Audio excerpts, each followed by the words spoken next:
Assalamualaikum warahmatullahi wabarakatuh. Perkenalkan, nama saya Yuni Kartika dari jurusan Ilmu Perpustakaan dan Informasi Islam, Institut Agama Islam Negeri Batu Sangkar. Baiklah, kali ini saya akan membahas tentang persepsi sosial. Yang pertama, pengertian persepsi sosial. Persepsi berlangsung saat seseorang menerima stimulus dari dunia luar yang ditangkap oleh organ-organ bantunya yang kemudian masuk ke dalam otak, di mana di dalamnya terjadi proses berpikir yang pada akhirnya terwujud dalam sebuah pemahaman. Persepsi dalam pengertian psikologi adalah proses pencarian informasi untuk dipahami. Jadi, melalui persepsi sosial kita berusaha mencari tahu dan memahami orang lain. Lebih khususnya lagi, dengan persepsi sosial, kita berusaha yang pertama untuk mengetahui apa yang dipikirkan oleh orang lain.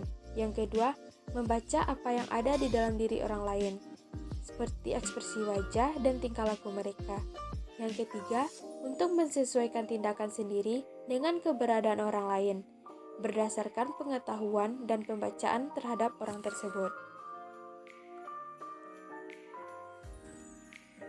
Dalam persepsi sosial, ada dua hal yang ingin diketahui, yaitu keadaan dan perasaan orang lain. Selanjutnya yaitu proses pembentukan persepsi. Proses terjadinya persepsi dapat dimulai dari objek yang menimbulkan stimulus mengenai alat indera atau reseptor. Proses stimulus mengenai alat indera merupakan proses kealaman proses fisik. Stimulus yang diterima oleh alat indera yang diteruskan ke saraf sensorik ke otak, yang mana proses ini disebut dengan proses fisiologis.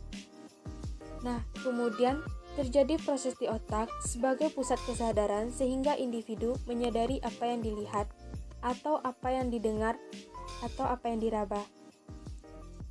Dalam proses ini terjadi pada otak atau dalam pusat kesadaran inilah yang disebut dengan pusat psikologis. Dengan demikian, dapat ditemukan taraf terakhir dari proses persepsi ialah individu menyadari tentang misalnya apa yang dilihat atau apa yang didengarnya, yaitu stimulus yang diterima oleh alat indera tersebut. Dalam proses persepsi, perlu adanya diperhatikan sebagai langkah persiapan dalam persepsi tersebut. Karena di mana keadaan menunjukkan bahwa individu tidak hanya dikenai oleh satu stimulus saja, tetapi individu dikenai berbagai macam stimulus yang ditimbulkan oleh keadaan di sekitarnya. Proses persepsi sosial. Persepsi orang sebagai semacam proses yang relatif, rasional dalam mengambil informasi tentang orang lain dan mengorganisasikannya berdasarkan prinsip tersebut. Tujuan dan perasaan kita terhadap orang lain juga mempengaruhi pandangan kita tentang informasi yang kita kumpulkan mengenai orang lain tersebut. Salah satu faktor yang mempengaruhi cara kita untuk mengumpulkan informasi tentang orang lain adalah tujuan kita dalam berinteraksi dengan mereka. Psikolog telah mempelajari tujuan dan dampak tujuan persepsi seseorang melalui sebuah eksperimen, seperti meminta partisipan untuk membentuk kesan yang koheren tentang orang lain, atau untuk mengingat beberapa informasi terpisah.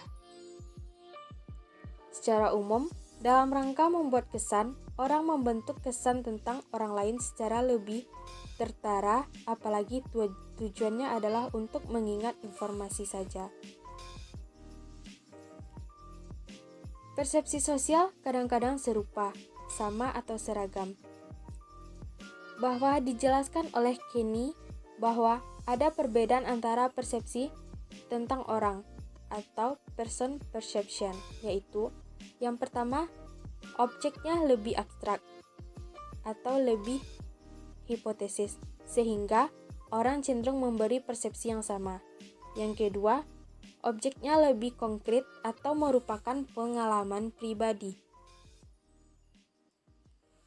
Persepsi sosial berbeda dari persepsi pada umumnya, yaitu persepsi sosial sangat menggantungkan diri pada komunikasi.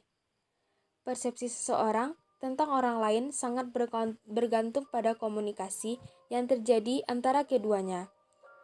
Komunikasi yang dimaksud tidak berarti hanya komunikasi lisan, tetapi juga komunikasi non-lisan.